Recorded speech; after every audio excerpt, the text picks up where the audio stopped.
Teman-teman lihat dalam surah Ibrahim ayat 22. Dan berkatalah syaitan, tatkala perkara hisab telah diselesaikan, kata setan, sesungguhnya Allah telah menjanjikan kepadamu janji yang benar. Dan aku pun telah menjanjikan kepadamu, tapi aku menyalahinya. Sekali-kali tidak ada kekuasaan bagiku terhadapmu, melainkan sekedar aku hanya menyuruhmu saja. Kamulah yang mematuhi perintahku, kamulah yang mematuhi seruanku, kata setan. Sebab itu jangan mencerca diriku, jangan mencela diriku, kata setan. Celalah dirimu sendiri. Kata setan, aku tidak dapat menolongmu, dan kamu pun tidak bisa menolongku. Sesungguhnya aku tidak membenarkan perbuatanmu mempersekutukan Allah sejak dulu, kata setan. Sesungguhnya orang-orang yang zalim itu mendapatkan siksaan yang pedih. Jadi setan berlepas diri. Kata setan, bukan salah saya. Saya cuma kasih arahan. Yang menentukan kamu mau ikut saya atau enggak kan kamu sendiri. Jadi jangan celah saya, jangan menyalahkan saya, begitu kata syaitan. Aku berlepas diri atasmu, Allah lah yang maha benar dan akulah pembohong. Itu kata syaitan dalam surah Ibrahim ayat 22.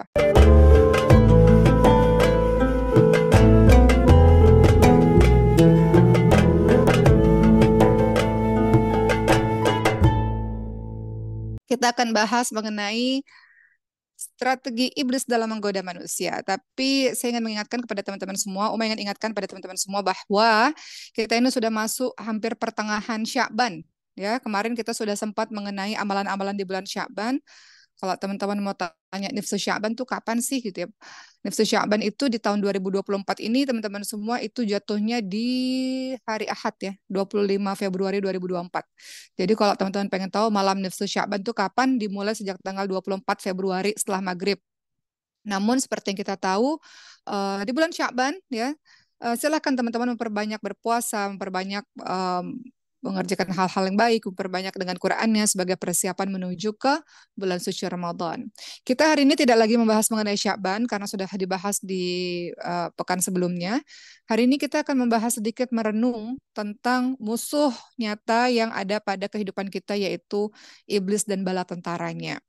Bagaimana dahsyatnya iblis dan para syaitan bala tentaranya ini menggoda manusia dengan berbagai macam cara, bahkan ketika kita dalam keadaan sakratul maut sekalipun. Nah, itu yang mungkin kadang-kadang kita belum tahu bahwa dalam keadaan kita si detik-detik wafatnya kita itu pun syaitan hadir sebagai kesempatan terakhir baginya untuk membuat kita lengah dan berpaling daripada Allah Subhanahu wa taala. Maka hari ini izinkan Uma bercerita tentang cara kerja dari syaitan yang mungkin teman-teman sudah tahu. Kita hanya review, kita hanya mengingat kembali supaya kita tahu dalam setiap kita melakukan segala sesuatu, kita ingat tentang peristiwa ini, tentang kisah-kisah bagaimana akhirnya syaitan itu berhasil mengelabui kita. Kita ingat teman-teman semuanya dari awal ceritanya, bagaimana ketika itu iblis ini kan adalah malaikat yang sangat taat kepada Allah, tinggalnya di surga. Namun pada saat itu iblis ini ketika diciptakan Adam alaihissalam, seperti yang teman-teman tahu kisahnya, menolak bersujud kepada Nabi Adam alaihissalam. Karena iblis merasa bahwa lebih mulia dibandingkan dengan Adam, karena iblis tercipta dari api dan Adam tercipta dari tanah. Oleh karena itu Allah berfirman terkait dengan perilakunya iblis yang sombong ini, yang merasa dirinya lebih tinggi ini dalam surah Shad ayat 77 sampai 78. Dalam surah Shad, surah ke-38, dalam ayat 77 sampai 78, Allah Subhanahu wa taala berfirman ketika iblis menolak untuk bersujud di kaki Adam, ini asal muasal iblis pada akhirnya ingin dan berjanji untuk terus menggoda manusia. Kata iblis, kata Allah Subhanahu wa taala dalam surah Shad ayat 77 sampai 78, A'udzubillahi minasyaitonir rajim. Kata Allah Subhanahu wa taala, qala fakhruj minha fa innaka rajim wa inna 'alaika la'nati ila yaumiddin. Apa kata Allah? Maka keluarlah kamu dari surga. Sesungguhnya kamu adalah orang yang terkutuk.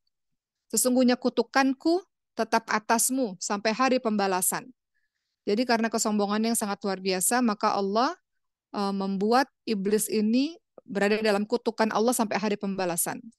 Kemudian hal ini terangkan dalam surah Shad ayat 77 sampai 78.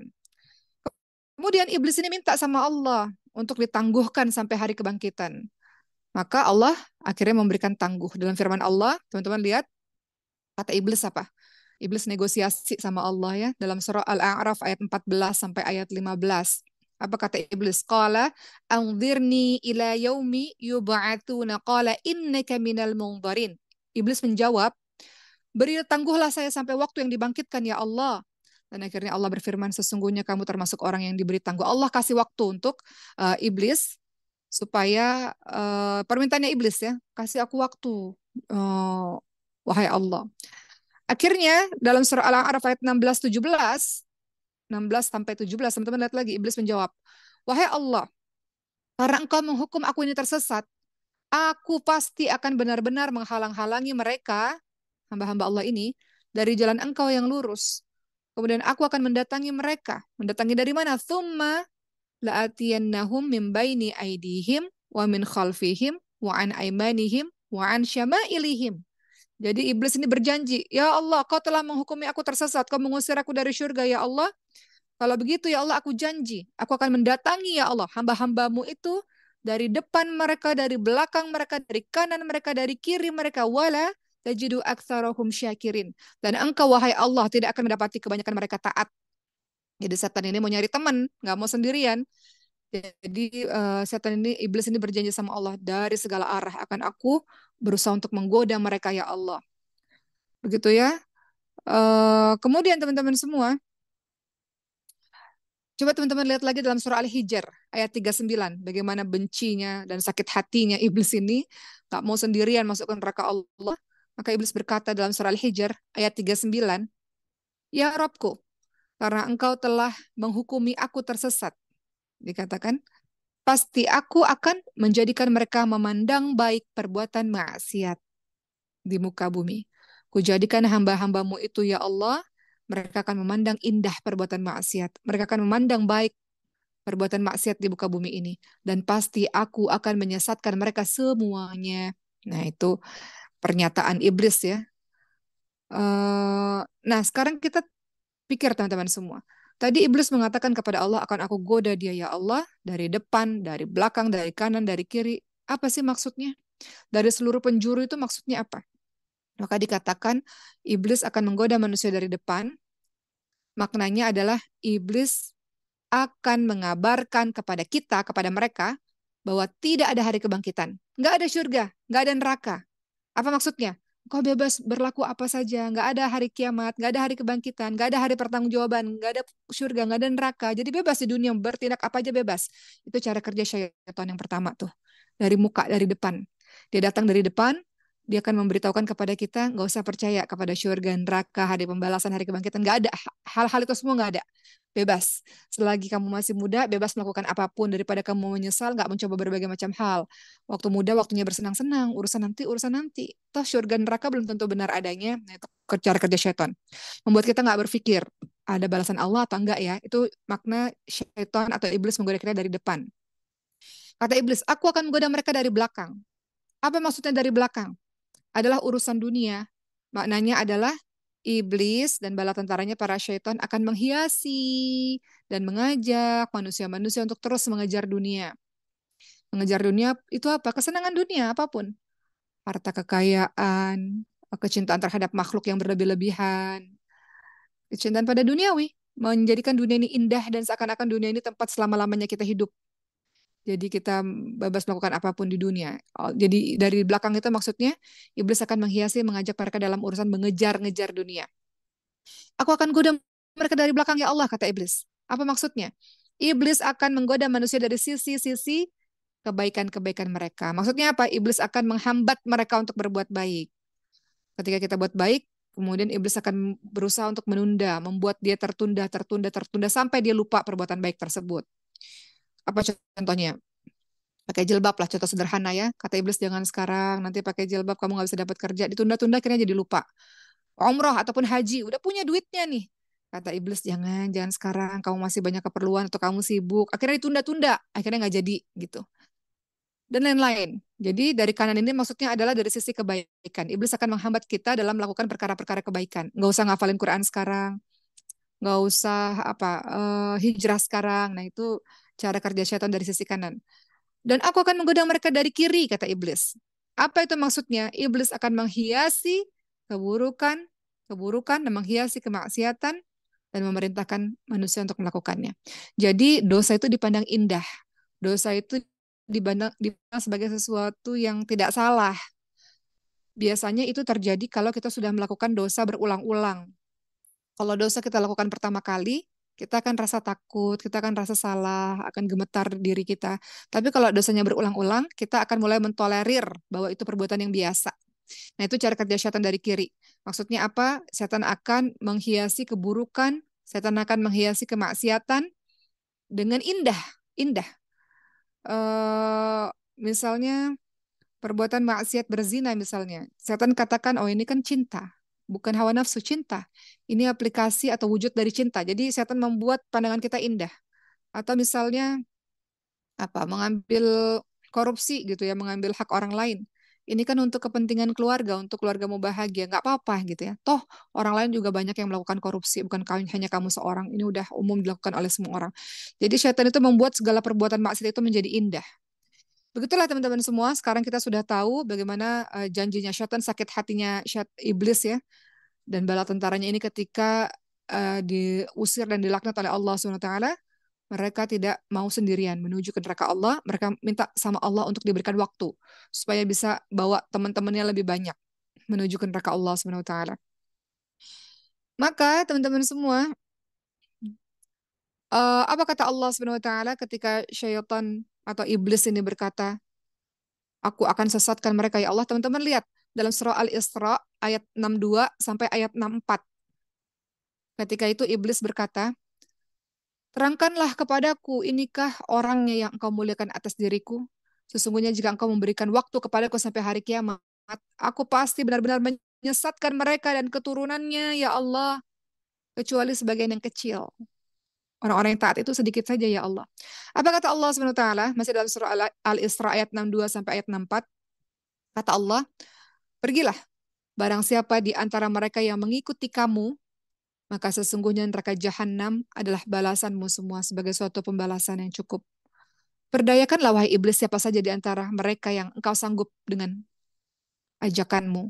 Dan kerahkanlah terhadap mereka pasukan berkuda dan pasukanmu yang berjalan kaki. Dan berserikatlah dengan mereka pada harta dan anak-anak. Dan berjanjilah mereka. Dan tidak ada yang dijanjikan oleh syaitan kepada mereka melainkan tipu daya belaka. Jadi kata Allah, pergilah. Iblis terserah. Kamu ganggu manusia terserah. Tapi sudah diingatkan di dalam Al-Quran, Allah sudah ingatkan bahwa tidak ada yang dijanjikan oleh syaitan kepada mereka, melainkan semuanya adalah tipu daya belaka. Jadi di sini teman-teman semua, kita lihat bagaimana cara kerja iblis dan syaitan yang sangat luar biasa sehingga kita terperdaya, kita melihat itu indah dan nikmat. Buat dosa atau maksiat itu nikmat teman-teman semua. Eh, maka mulailah ya berbagai macam dosa yang kita buat, yang sesungguhnya itu memasukkan kita menuju ke neraka jahanam, tempatnya para syaitan ini, tempatnya para iblis ini. Padahal dalam surah An-Nur ayat 21, Allah Subhanahu wa taala ingatkan, A'udzu billahi minasyaitonir rajim. Ya ayyuhalladzina amanu la tattabi'u khutuwati syaitan. Wa may yattabi' khutuwati syaitan fa innahu ya'muru bil fahsya'i wal munkar. Dalam surah An-Nur ayat 21. Kata Allah apa? Wahai orang-orang beriman, janganlah mengikuti langkah-langkah syaitan. Syaitan itu dalam menggoda manusia pakai langkah-langkah kan teman-teman semua. Ingat kan bagaimana kisah Nabi Adam alaihissalam? Nabi Adam nggak bilang, nggak disuruh untuk melakukan langsung perbuatan yang buruk gitu, sedikit demi sedikit. Kalau kamu ingin bertahan lama di surga, ingin abadi di surga, kamu harus makan buah keabadian ini, buah khuldi, kata syaitan. Jadi selangkah demi selangkah. Kata syaitan, kata Allah apa? Wahai orang-orang beriman, janganlah kamu mengikuti langkah-langkah syaitan. Barang siapa yang mengikuti langkah-langkah syaitan, maka sesungguhnya syaitan itu menyuruh pada perbuatan keji dan mungkar. Jadi teman-teman semua, banyaklah peringatan-peringatan Allah SWT dalam Al-Quran. Juga termasuk dalam surah An-Nisa 120 sampai 121 misalnya. Allah ingatkan syaitan itu memberikan janji-janji kepada mereka, membangkitkan angan-angan kosong. Padahal setan itu tidak menjanjikan kepada mereka selain tipu daya saja, tipu daya. Mereka itu tempatnya di neraka jahanam. Mereka tidak memperoleh tempat lari daripadanya. Jadi permusuhan Adam alaihissalam dan keturunannya alias kita itu permusuhan yang sudah sangat lama sejak awal, teman-teman semua. Ya ketika Nabi Adam alaihissalam dan Siti Hawa di surga, kemudian para iblis atau syaitan ini mendatangi Adam dan menggodanya untuk melakukan kemaksiatan. Akhirnya Nabi Adam alaihissalam ini mengira bahwa nasihat dari iblis ini adalah nasihat yang baik. Iblis ini berkata yang jujur. Karena iblis mengatakan kalau kamu ingin tinggal di surga selama-lamanya, kamu harus makan buah ini. Jadi Nabi Adam alaihissalam ini percaya dengan tipu daya syaitan, sehingga Nabi Adam berbuat maksiat dengan memakan buah tersebut dan akhirnya diturunkan ke dalam surganya Allah SWT. Jadi Allah ingatkan dalam surah Al-A'raf 27, ini mukaddimah ya teman-teman semua bagaimana cara kerja syaitan. Dalam surah Al-A'raf 27, apa kata Allah SWT? Wahai anak Adam, janganlah sekali-kali kamu ditipu oleh syaitan sebagaimana ia telah mengeluarkan kedua ibu bapamu dari surga. Oleh karena itu teman-teman semua, ya eh, hati-hati bahwa syaitan bisa melakukan berbagai macam cara. Sekarang, Uma ingin menyampaikan mengenai pintu-pintu syaitan dalam menyesatkan manusia. Ada berbagai macam pintu syaitan dalam menyesatkan manusia. Apa maksudnya? Kita bayangkan, kita ini punya hati kan teman-teman semua. Hati ini adalah benteng. Bayangkan hati kita itu benteng. Dan syaitan itu musuh yang selalu pengen masuk ke benteng kita. Dan selalu ingin menguasai benteng kita. Nggak mungkin benteng tersebut bisa terjaga selain adanya penjagaan yang ketat pada pintu-pintunya. Kalau kita masuk ke sebuah benteng, kan ada pintu-pintu, pintu-pintu. Musuh mau masuk nggak bisa kalau penjagaannya ketat. Pintu-pintunya terjaga dengan ketat. Tapi kalau pintu-pintunya mulai terbuka, ada beberapa pintu yang terbuka, nah syaitan bisa masuk dan kemudian menguasainya. Musuh bisa masuk dan kemudian menguasainya. Jadi, inilah cara kerja syaitan untuk bisa memasuki pintu-pintu dalam hati kita ini. Hati kita yang ibarat benteng. Nah, sekarang kita bahas pintu-pintunya apa aja ya. Yang membuat syaitan akhirnya jangan sampai masuk ke benteng kita, jangan sampai masuk ke dalam hati kita. Pintu-pintu itu adalah pintu-pintu masuknya syaitan dari berbagai macam dosa yang banyak. Pertama itu pintu hasad atau dengki. Ini bahaya banget nih teman-teman semua. Orang hasad, orang dengki itu terjadi di mana-mana. Kadang-kadang terselip juga di hati kita, teman-teman semua. Kita hasad, kita dengki. Kenapa ya kok dia diberikan nikmat hidupnya bahagia, hidupnya sempurna, saya nggak begini. Kita nggak senang lihat orang lain senang, ya. Sedih lihat orang lain senang. Nggak suka, benci lihat orang lain mendapatkan kenikmatan. Kenapa ya dia punya keluarga yang harmonis, keluargaku nggak begitu. Aku benci banget ngelihat. Itu dengki, hasad. Dan itu kadang-kadang terjadi pada diri kita, teman-teman semua. Jangan salah. Jangan kita merasa, oh udah ngafalin Quran, oh udah belajar agama. Enggak, kadang-kadang dia terselip dengan begitu halus ke dalam hati kita, membuat kita dengki. Dengan apapun. Dia punya pendidikan yang lebih bagus, teman kita kaya misalnya, teman kita punya keluarga yang sempurna, punya ayah ibu yang baik, punya suami yang baik, wajah yang cantik misalnya, atau tampan. Kadang-kadang terselip rasa iri. Iri. Atau misalnya kita lihat teman-teman kita lebih disayang sama gurunya dibanding dengan kita, ada iri, ada dengki, ada benci gitu di dalamnya. Nah, ini pintu pertama masuknya syaitan. Ya. Pintu kedua apalagi? Hati-hati, jangan jangan sampai kita jadi orang yang punya hasad, punya iri, punya dengki ya teman-teman semua. Jangan sampai kita menjadi orang yang berusaha melakukan segala sesuatu untuk melenyapkan kenikmatan orang tersebut. Ingat, rezeki itu nggak tertukar. Memang sudah Allah takdirkan rezekinya begitu. Dan gak ada orang yang sempurna. Ada nikmat yang Allah berikan kepadanya, ada kesedihan yang Allah berikan kepadanya. Sama dengan kita. Ada nikmat yang Allah berikan kepada kita, ada kesedihan yang Allah berikan kepada kita. Nggak ada orang yang sempurna. Jadi nggak perlu capek-capek dengki, iri, ngelihat kebahagiaan orang lain. Dia juga punya kesedihan. Sama kayak kita. Kita punya nikmat, kita juga punya kesedihan. Allah Maha Adil. Nggak ada orang yang hidupnya diberikan nikmat terus-menerus, nggak ada. Tapi nikmat itu bisa dirasakan untuk orang-orang yang bersyukur. Yang bersyukur, dia fokus terhadap semua kebaikan yang Allah berikan. Bukan dia fokus terhadap kesedihan yang Allah berikan kepadanya. Pintu kedua, pintu masuknya syaitan apa? Marah. Marah. Kenapa marah itu bisa merusak akal? Pernah ketemu nggak sama orang temperamen? Dikit-dikit marah, dikit-dikit kata-kata kasar, dikit-dikit melakukan permusuhan. Teman-teman tahu, marah itu bisa merusak akal. Makanya ada seorang wanita namanya Fatimah binti Qais ketika datang kepada Nabi, Nabi ada dua orang yang melamarku. Yang satu itu orang yang sangat miskin, fakir. Yang satu itu orang yang suka mukul, suka marah. Kata Rasul, jangan jangan dua-duanya. Jangan menikah kepada orang yang fakir, yang miskin banget gitu. Nanti dia nggak bisa menghidupimu, apalagi dia orang yang misalnya nggak bertanggung jawab, susah. Dan juga jangan pilih orang yang pemarah. Hati-hati teman-teman semua. Nanti kalau teman-teman mau menikah, bagi teman-teman yang belum menikah, ini indikator penting banget. Untuk teman-teman harus tahu, kira-kira calonku ini kalau marah, marahnya gimana ya? Tanya orang-orang terdekatnya gitu ya. Kalau dia marahnya kata-kata kotor atau bahkan sampai mukul, bukan nggak mungkin suatu hari nanti kamu juga akan diperlakukan seperti itu. Jadi pintu kedua masuknya syaitan itu adalah ke benteng kita, ke hati kita itu marah. Kenapa? Marah itu bisa merusak akal.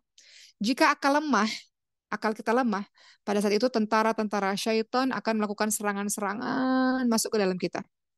Makanya kata Rasulullah apa? Jika seseorang marah, maka katakanlah a'udzubillahi minasyaitonirrajim. Aku berlindung kepada Allah dari gangguan syaitan yang terkutuk, maka redam amarahnya. Jadi hati-hati bagi teman-teman yang punya sifat temperamen, pemarah atau pasangan kita atau siapapun orang-orang terdekat kita, maka ingatkan tentang perkara marah ini. Ini marahnya banyak juga disebut ya teman-teman semua dalam Quran. Dalam surah Ali Imran 133 sampai 135 disebutkan ciri orang bertakwa itu salah satunya menahan marah. Juga termasuk pintu surga. Pintu surga itu ada 8. Salah satu pintunya adalah orang yang mudah memaafkan orang lain dan menahan marah. Saking dahsyatnya ini marah ini dahsyat sekali. Kalau orang sudah marah dia bisa gelap mata, ya enggak? Kalau orang sudah marah dia bisa melakukan apapun loh. Dia bisa berucap apapun, dia bisa mengambil keputusan yang salah dalam kondisi marah karena akalnya nggak berfungsi. Marah itu bisa membunuh orang, ya kan? Marah itu bisa melakukan tindakan-tindakan keji yang kalau dia sadar dia kaget kenapa dia bisa melakukan seperti itu. Karena marah. Hati-hati kalau marah udah merasuki diri kita, kadang-kadang apa muka kita merah, badan kita gemetar gitu kan. Saking marahnya kita, jadi hati-hati itu masuk pintunya syaitan lewat amarah. Ketiga, masuk pintu syaitan itu lewat apa? Suka menghias-hias apapun berlebih-lebihan. Menghias-hias tempat tinggal berlebihan, menghias-hias pakaian berlebihan, menghias-hias mubazir ya buang-buang. Dia mempercantik segala sesuatu ya, padahal nggak dipakai juga gitu, terlalu berlebih-lebihan. Orang ini merugi karena umurnya dihabiskan untuk mempercantik segala sesuatu, mempercantik untuk tujuan dirinya sendiri, gitu. Banyak ya, banyak dia koleksi berbagai macam nggak dipakai juga. Padahal orang-orang di luar sana lebih membutuhkan pakaiannya, mungkin membutuhkan tasnya, mungkin membutuhkan yang lain-lain. Gitu. Jadi berlebih-lebihan dalam mengkonsumsi segala sesuatu atau berlebih-lebihan dalam menghias segala sesuatu. Keempat, ternyata pintu masuk setan itu makan terlalu banyak. Yang keempat itu ternyata makan terlalu banyak. Kenapa? Ternyata kenyang, yang terlalu kenyang, terlampau kenyang, menyantap makanan terlalu banyak, ini bisa menguatkan syahwat loh teman-teman semua. Makanya sebaliknya, kalau kita mau terjaga diri kita kan kita puasa kan. Kalau kita kuat hawa nafsu, melakukan berbagai macam maksiat, disuruh puasa sebagai benteng. Artinya apa? Kebalikannya, kalau orang yang terlalu makan makanan sangat banyak, makan, keadaan ini akan menguatkan syahwatnya. Dan itu akan melemahkan ketaatannya kepada Allah Subhanahu wa taala. Apa kata Rasulullah dalam hadis riwayat Tirmidzi? Sesungguhnya orang yang lebih sering kenyang di dunia, dialah orang yang sering lapar di hari kiamat nanti. Makan secukupnya saja, jangan penuh gitu ya, makan. Ternyata itu masuk pintu setan, masuk melalui pintu orang yang banyak makan.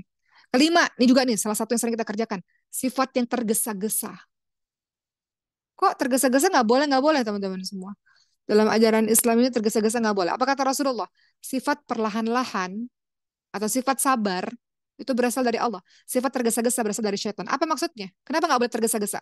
Dalam ajaran Islam, tergesa-gesa, terburu-buru dalam berbagai macam hal, tindakan yang nggak terpuji. Kenapa? Karena kita akan melakukan sesuatu nggak hati-hati, nggak sabar. Kita akan melakukan sesuatu tanpa pikir panjang. Sebaliknya, kalau kita tenang, nggak tergesa-gesa, kita akan mudah menerima nasihat, kita akan mengikuti aturan-aturan. Contoh, apa contoh perilaku yang tergesa-gesa yang nggak boleh banget dalam agama kita ini? Misalnya, tergesa-gesa mau mendapatkan karir yang bagus, jabatan yang bagus. Gimana caranya supaya bisa cepat? Nyogok misalnya. Tergesa-gesa melakukan berbagai macam cara untuk bisa dapat posisi yang bagus. Tergesa-gesa dalam memutuskan sesuatu. Nggak pikir panjang dampaknya seperti apa. Ujung-ujungnya nanti menyesal. Tergesa-gesa ketika dengar satu berita. Membuat kita marah. Ketika mendengarkan berita hoax gitu ya. Kemudian membuat kita menjadi benci pada satu kaum. Akhirnya kita menyebarkan fitnah karena tergesa-gesa menerima berita tersebut dan tergesa-gesa dalam melampiaskan amarah kita. Bahaya juga. Padahal sikap tergesa-gesa ini harus dihindari karena berawal dari syaitan. Namun teman-teman harus ingat, ternyata nggak semua tergesa-gesa itu buruk. Ada beberapa terburu-buru yang diharuskan. Terburu-buru yang diharuskan itu apa saja? Ya dikatakan dalam sebuah riwayat, tergesa-gesa itu berasal dari syaitan, kecuali 5. Boleh tergesa-gesa dalam 5 hal. Terburu-buru dalam 5 hal itu boleh. Pertama, menyegerakan memberi makan pada tamu yang menginap, tamu yang datang. Tuh, buru-buru tuh. Jadi kalau ada tamu, tamu itu raja, tamu itu kita muliakan ya. Salah satu adab kita dalam agama kita ini memuliakan tamu. Jadi hal yang terburu-buru yang harus dilakukan, menyegerakan memberikan makan pada tamu Kedua, yang harus buru-buru apa? Mengurus jenazah yang sudah meninggal. Ini harus buru-buru nih. Nggak, jangan ditunda-tunda. Ketiga, buru-buru apa? Mengawinkan seorang anak kalau sudah balik, memang sudah ingin dia, sudah betul-betul perlu dalam menikah. Daripada melakukan maksiat, melakukan seks bebas misalnya, maka silakan untuk menikah bagi orang yang sudah nggak kuat nahan nafsu syahwatnya ini. Keempat, buru-buru, segerakan dalam membayar hutang. Kalau udah jatuh tempo, jangan tunda-tunda, jangan tunda-tunda. Kelima, buru-buru dalam apa? Dalam bertaubat kalau sudah terlanjur berbuat dosa. Begitu ya, teman-teman semua. Jadi ada buru-buru yang boleh, ada buru-buru yang nggak boleh. Pintu berikutnya apa lagi nih? Pintu masuknya syaitan. Cinta harta. Yang keenam, pintu cinta harta. Dia akan mencari harta dengan berbagai macam cara. Dia mau jadi apa? Gimana caranya aku bisa kaya gitu ya? Bisa kaya. Uma ingat satu video yang lucu di sosial media. Uma lihat ada seorang yang berdoa depan Ka'bah, doanya gini, fulus fulus fulus fulus fulus fulus gitu, doanya minta fulus fulus fulus fulus, sampai temannya sebelah, kamu jangan doa fulus fulus terus, minta doa kepada Allah SWT supaya dihindarkan dari neraka jahan dan minta surga. Iya, aku minta surga, tapi fulus itu penting untuk di dunia katanya. Ya, jadi ini intermezzo saja ya teman-teman semua, gimana memang sih dalam hidup ini butuh uang, tapi uang juga bukan segalanya ya. Tapi segalanya butuh uang ya. Tapi bukan berarti kita menghalalkan berbagai macam cara untuk bisa dapat uang tersebut. Hal yang sering terjadi. Baru-baru ini Uma dapat kisah. Baru aja kemarin, seorang bercerita, seorang jemaah cerita, katanya ibunya menyuruh si anak perempuannya ini untuk menikah dengan orang yang kaya raya. Kamu harus nikah sama orang yang kaya. Mau kamu cinta nggak cinta, mau dia apapun backgroundnya terserah, yang penting harus kaya. Karena itulah satu-satunya cara kita bisa punya rumah, kita bisa punya kehidupan yang lebih baik. Teman-teman semua, jangan sampai kita punya pemikiran seperti ini. Kenapa harus jadi orang? Kenapa harus cari orang kaya aja? Kenapa nggak kita aja yang kaya? Ya, jadi jangan menggantungkan diri kita ini kepada orang lain. Uma mohon izin, Uma mau cerita sedikit tentang nasihat bapaknya Uma, almarhum ya, Allahumma firlahu warhamhu wa'afifu anhu. Beliau memberikan nasihat kepada kami. Kami ini tiga bersaudara perempuan semua, teman-teman semua. Kata beliau apa waktu kami kecil? Anak-anak perempuan harus pintar di bidangnya masing-masing. Jadi pintar kan nggak mesti di satu bidang ya, pintar di bidangnya masing-masing. Supaya engkau tidak direndahkan oleh orang-orang lain satu hari nanti. Atau ketika engkau punya skill, punya kemampuan, engkau akan baik-baik saja bersama dengan suamimu. Jadi harus pintar dalam bidang yang engkau kuasai. Kedua, anak-anak perempuan, kata ayahnya Uma, harus pintar dalam mencari uang. Kenapa? Memang betul, perempuan itu eh, ketika dia belum menikah, dia akan dinafkahi oleh ayah. Ketika dia sudah menikah, dia dinafkahi oleh suami. Tapi kadang-kadang kehidupan tidak seideal itu. Kadang-kadang mungkin ayah atau suaminya jatuh sakit, atau kadang-kadang ayah atau mungkin suaminya nggak bertanggung jawab, atau kadang-kadang ayah dan suaminya meninggal dunia. Lantas engkau tidak punya skill, tidak punya kemampuan apapun, engkau minta-minta dalam hidupmu kepada orang lain, nggak boleh. Anak-anak perempuan harus berdiri di kakinya sendiri, anak-anak perempuan harus mandiri, anak-anak perempuan harus berdaya untuk menyelamatkan hidupmu sendiri. Jangan bergantung kepada siapapun. Betul, kita ini adalah tulang rusuk, bukan tulang punggung. Tapi kita nggak pernah tahu kehidupan yang akan terjadi di satu hari nanti, teman-teman semua. Jadi, Umam meminta kepada teman-teman semua bahwa betul kita belajar agama iya, tapi nggak ada salahnya untuk kita mulai berpikir gimana ya cara cari uang sendiri. Gimana ya cara supaya kita bisa nabung, kita bisa memberikan orang sedekah dengan bebas gitu. Jadi kita mulai pikir apa yang harus saya lakukan ya supaya saya bisa dapat penghasilan gitu. Gitu ya teman-teman semua. Jadi kembali lagi, jadi nggak ada tuh ceritanya harus nikah sama orang yang kaya raya supaya saya hidupnya nggak melarat. Dari mana konsep itu? Kita bisa kok berdiri dengan kaki kita sendiri, dengan usaha kita sendiri, insya Allah. Dengan apapun, dengan teman-teman berjualan, teman-teman teman-teman mengajar, misalnya teman-teman dapat upah, atau mungkin teman-teman apa saja, teman-teman bisa punya tabungan, punya penghasilan sendiri. Jangan menggantungkan diri dengan orang lain karena kita nggak pernah tahu kehidupan kita yang akan datang seperti apa. Itu ya teman-teman semua. Jadi pintu masuk syaitan itu adalah cinta harta. Berusaha gimana caranya supaya dapat harta dengan berbagai macam cara yang diharamkan oleh Allah SWT. Naudzubillah min dzalik. Kita nggak menjadi orang begitu. Kemudian pintu yang ketujuh apa? Yaitu fanatik terhadap golongan tertentu. Atau fanatik terhadap golongannya sendiri. Atau merasa dirinya hebat, golongannya hebat, kelompoknya hebat. Sehingga merendahkan kelompok yang lain. sehingga mengolok-olok kelompok yang lain, merasa dirinya sempurna, dirinya hebat, atau sukunya, atau kelompoknya, atau golongannya. Nah, ini yang juga bahaya, karena ini yang menyebabkan perpecah belahan. Indonesia ini, Masya Allah, kaya raya. Perbedaan agama banyak, perbedaan suku, bangsa, bahasa. Umar selalu katakan bahwa lakum dinukum waliyadin. Kita yang beda agama, kita punya keyakinan kita masing-masing. Termasuk teman-teman yang punya pilihan presiden yang beda-beda, silahkan. Itu semua pilihan teman-teman. Yang jelas, yang kita tahu, kita dianjurkan untuk memilih pemimpin yang amanah, misalnya pemimpin yang jujur, yang terpercaya, yang kita yakin bisa membawa Indonesia lebih baik. Tapi adapun pilihan, itu diserahkan kepada masing-masing orang. Jangan lantas membuat kita bermusuhan hanya karena perbedaan pilihan. Apapun itu ya teman-teman, semua perbedaan dari berbagai macam membuat kita berpecah belah. Itu pintu masuk syaitan. Orang yang pecah belah dia akan lemah. Umar selalu katakan ini bahaya juga untuk kita teman-teman semua. Ingat sapu lidi nggak? Sapu lidi kalau satu lidi itu dipatahin itu gampang sekali. Tapi satu lidi kalau bersatu dipatahin nggak bisa. Sapu lidi kalau satu biji ngebersihin kotoran itu nggak bisa. Tapi kalau bersatu membersihkan kotoran itu bisa.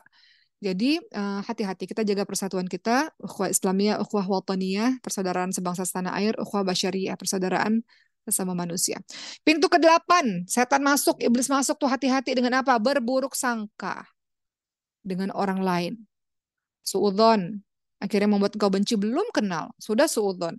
Belum tabayun, sudah suudzon. Ya, mencari-cari aib, mencari-cari kekurangan orang lain. Nah, itu juga beberapa pintu yang bahaya. Dari sekian banyak pintu, Umanya bahas 8 pintu itu. Hati-hati dengan 8 pintu tersebut. Nah, sekarang Uma mau menjelaskan kepada teman-teman perkara yang sangat penting sekali.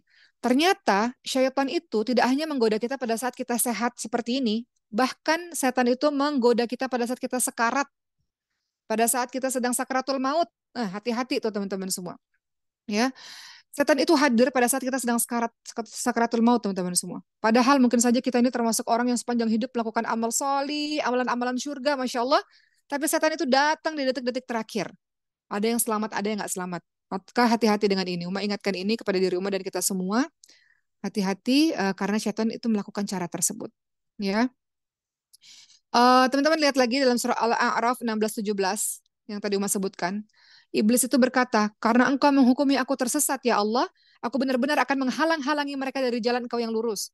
Aku akan datangi mereka dari depan, mereka dari belakang, dari kanan, dari kiri. Dan kau tidak akan mendapati mereka, bahwa mereka sedikit sekali orang-orang yang taat kepadamu, orang-orang yang bersyukur kepadamu. Jadi setan ini berusaha memanfaatkan titik-titik kelemahan kita. Misalnya kita lemah pada saat ada musibah hadir, kita lemah, ya teman-teman semua. Maka di saat kita lagi lemah, setan akan merusak keimanan kita. Begitu pula pada saat kita mengalami sakratul maut, di detik-detik wafatnya kita. Sakratul maut itu saat yang sangat berat, teman-teman semua. Perkara yang sangat besar dan sangat berat. Nabi Muhammad SAW itu berkata dalam hadis surat Bukhari, sesungguhnya bagi kematian itu ada sakaratnya. Ya, maknanya adalah sakaratul maut itu sangat berat. Sampai Sayyidatina Fatimah radhiyallahu anha mengatakan ketika melihat Nabi Muhammad dalam keadaan sakaratul maut, kata Sayyidatina Fatimah, sungguh engkau sangat menderita ya ayahku, gitu. Dan teman-teman hati-hati, setan tidak akan membiarkan kita dalam kesempatan ini dia nggak melakukan apa-apa. Dia melakukan banyak hal. Hati-hati teman-teman semua. Uh, apa kata Nabi Muhammad? Sesungguhnya setan selalu hadir di sisi seseorang dalam setiap urusannya, termasuk pada saat kita dalam keadaan sakratul maut. Apa kata iblis? Ya, iblis berkata ketika Nabi Muhammad SAW bersabda, iblis berkata, demi kemuliaanmu, kata iblis, aku akan berusaha menyesatkan hambamu selama ruh mereka masih dalam jasad mereka. Dan Allah pun berkata, demi kemuliaanku, aku akan selalu memberikan ampunan kepada mereka selama mereka minta ampun kepadaku. Tapi di sini teman-teman semua, mau jelaskan ada beberapa cerita di mana pada saat sakaratul maut setan ini berusaha untuk menggoda dan menjerumuskan manusia. Mengerikan sekali teman-teman semua. Makanya Rasulullah SAW itu mengajarkan satu doa kepada kita semua. Teman-teman nanti lihat dalam hadis surat Ahmad dan Abu Daud itu ada doa yang bunyinya, ya Allah, aku berlindung kepadamu dari tertimbun. Aku berlindung kepadamu dari jatuh. Aku berlindung kepadamu dari tenggelam. Berlindung kepadamu dari kebakaran. Aku berlindung kepadamu dari pikun. Aku berlindung padamu dari gangguan syaitan pada akal dan agama pada saat sakratul maut. Jadi ada doa khusus yang disebutkan Nabi. Aku berlindung padamu dari gangguan syaitan pada saat sakratul maut. Aku berlindung kepadamu dari mati dalam keadaan kabur dari jalanmu ya Allah, aku berlindung kepadamu dari mati karena terpatuk dan sebagainya. Jadi salah satu doa yang disebutkan Rasulullah, aku berlindung kepadamu dari mati atau dari sakratul maut yang diganggu oleh syaitan. Kenapa? Karena teman-teman semua, karena ketika sakratul maut, syaitan itu datang kepada kita. Dia menghalangi kita. Dia membuat kita terhalang dari taubat. Setan itu datang membuat kita putus asa dari rahmat Allah. Contoh, orang yang sakit misalnya. Orang yang sakit misalnya teman-teman semua, ketika dia sakit dia akan katakan, aduh sakit sekali, lebih baik aku mati saja. Kemudian di detik-detik wafatnya dia bilang, Allah nggak baik padaku, Allah nggak adil padaku, Allah benci kepadaku, dan aku benci kepada Allah karena Allah memberikan aku kehidupan yang susah sampai dia mati dalam keadaan begitu. Itu syaitan berhasil teman-teman semua.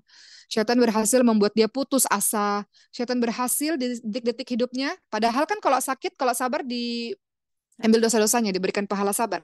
Tapi ketika di akhir hidupnya dia katakan nggak kuat ya Allah, engkau nggak adil kepadaku ya Allah, menderitanya hidupku ini ya Allah. Suuzon kepada Allah, dia mati dalam keadaan suuzon kepada Allah, syaitan berhasil dalam menggodanya. Berbagai macam cara syaitan teman-teman semua, agar kita nggak ridho terhadap ketetapan Allah, ya akhirnya kita mati dalam keadaan marah berjumpa dengan Allah Subhanahu wa taala, itu berhasil syaitan dalam menggoda kita. Maka godaan syaitan itu begitu dahsyat ya, dia datang dalam keadaan apapun. Makanya teman-teman ingatkan ketika teman-teman tasyahud, kata Rasulullah SAW, teman-teman berdoanya apa? Ketika lagi sholat, Allahumma inni a'udzubika min adzabi jahannam, ya kan? Teman-teman doa lagi, wa min adzabil qabr, wa min fitnatil mahya wal mamat, wa min syarri fitnatil masihid dajjal. Itu doa yang teman-teman baca ketika teman-teman tasyahud. Teman-teman doa, ya Allah, aku berlindung kepadamu dari azab neraka jahanam. Aku berlindung dari azab kubur. Aku berlindung dari fitnah kehidupan dan kematian. Salah satunya maksudnya apa? Menjelang kematian. Karena mengerikan menjelang kematian ini teman-teman semua. Aku berlindung padamu dari fitnah al-masihid dajjal, dari dajjal. Ya. Jadi hati-hati kadang-kadang kalau sakaratul maut ada orang yang ragu-ragu kepada Allah, ragu-ragu keimanannya kepada Allah SWT. Setan tipu dayanya banyak sekali teman-teman semua. Terjadi kadang-kadang pada saat kita menjelang kematian kita. Ingat apa kata Nabi, amal itu ditentukan akhirnya. Makanya setan itu cari kesempatan paling akhir. Ini orang udah soleh, Masya Allah berpuluh-puluh tahun, di akhir nih, kesempatan untuk bisa menggodanya. Ya, apa kata setan teman-teman semua? Ini ada satu kisah dari Abdullah bin Ahmad bin Hambal ya. Beliau berkata, aku menyaksikan wafatnya ayahku Ahmad dan aku memegang kain di dirinya. Dan kemudian ayahku ini menyadari aku, kemudian dia berkata dan mengisyaratkan, tidak, tidak, sesudah ini tidak, sesudah ini tidak. Kemudian dia mengatakan itu berkali-kali, aku tidak paham apa maksudnya. Wahai ayahku, engkau ketika di detik-detik wafat, engkau mengatakan, tidak, tidak, sesudah ini tidak. Kemudian pada akhirnya, ternyata ayah ini masih bisa berbicara. Pada akhirnya, apa yang terjadi? Ternyata pada saat itu dia sedang diganggu oleh syaitan. Syaitan berdiri di hadapannya, syaitan berdiri di wajahnya, ya untuk menggodanya. Kemudian kata syaitan, wahai Ahmad, orang yang mau mati ini, engkau telah lari daripadaku, wahai Ahmad. Kemudian kata si orang yang hendak mati ini kan, tidak, tidak, aku tidak mau mengikuti engkau hingga aku mati. Jadi ngeri ya teman-teman semua. Kadang-kadang kita nggak sadar bahwa syaitan itu datang loh menjelang kematian kita itu. Makanya kadang-kadang orang-orang susah ketika mengucapkan la ilaha illallah tuh nggak mudah, nggak semua orang bisa. Ciri-ciri orang yang mati syahid atau matinya masuk surga, husnul khatimah ya. Ketika dia ciri-ciri husnul khatimah bukan mati syahid ya, ketika dia mengucapkan kalimat la ilaha illallah di akhir-akhir hidupnya. Masalahnya nggak semua orang bisa mengucapkan ini. Kenapa? Itu sesuatu yang berat. Sakaratul maut sesuatu yang berat. Setan datang menggoda kita. Orang yang nggak terbiasa dengan zikrullah nggak akan bisa mengucapkan kalimat la ilaha illallah, teman-teman semua. Ya, begitulah teman-teman semua. Ada satu kisah juga di mana salah seorang ulama didatangi oleh syaitan di detik-detik wafatnya. Ketika temannya mengatakan, katakan la ilaha illallah, la ilaha illallah. Kemudian orang ini mengatakan, tidak, tidak, tidak. Ketika orang itu sadar, akhirnya orang itu berkata, aku didatangi oleh dua syaitan di sisi kanan dan di sisi kiri. Syaitan itu mengatakan, matilah dalam keadaan yang tidak beriman kepada Allah SWT. Matilah dalam keadaan yang tidak percaya kepada Allah SWT. Maka aku katakan, tidak, tidak, tidak. Begitu. Jadi hari ini mau ingin menggambarkan kepada teman-teman semua betapa dahsyatnya kejadian di sakaratul maut. Setan gak berhenti-henti dalam menggoda kita, bahkan sampai detik-detik akhir hidup kita, teman-teman semua.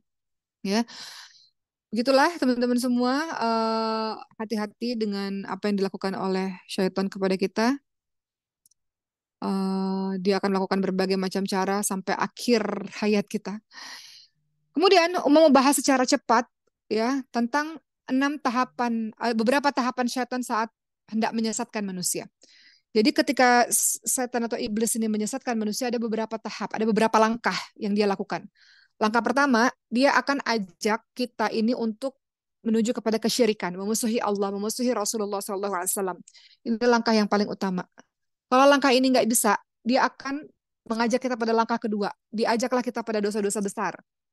Ya, dosa-dosa besar kita sudah pernah bahas ya di episode-episode sebelumnya. Beberapa dosa-dosa besar seperti berzina, seperti membunuh, syirik, percaya kepada sihir dan sebagainya, riba itu ya, termasuk dosa-dosa besar. Dosa-dosa besar itu apa sih? Dosa-dosa yang ada laknatnya dari Allah. Yang Allah janjikan azab kepadanya. Itu dosa-dosa besar. Ketiga, kalau nggak berhasil mengajak kita pada dosa-dosa besar, setan akan mengajak kita pada dosa-dosa kecil. Dosa-dosa kecil ini bahaya nih teman-teman semua. Apa kata Rasulullah?